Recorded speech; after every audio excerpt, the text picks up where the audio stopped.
दिनांक 30/8/2024 रोजी टाकरखेडा शंभू येथील विद्यार्थ्यांनी विभाग नियंत्रक एस.टी. महामंडळ अमरावती यांच्या कार्यालयात ठिय्या दिला आणि अमरावती ते टाकरखेडा येथे येणाऱ्या बसेसची अनियमितता, भंगार आणि नादुरुस्त बसेसमुळे विद्यार्थ्यांच्या सुरक्षेचा प्रश्न, रोज नियमित येणारी बस कधी कधी न येणे या सर्व मागण्यांचे निवेदन विभाग नियंत्रक यांना दिले।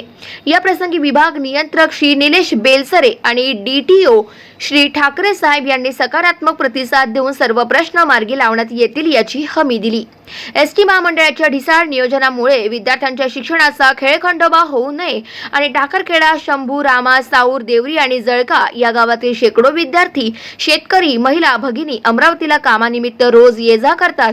त्यामुळे एसटी विभागाने नियमितता आणि शिस्त लावावी अशा सूचना वजा दम श्री प्रकाश साबळे यांनी एसटी विभागाला दिलेला आहे। गाव माझा न्यूज करिता महादेव नवघरे, अमरावती।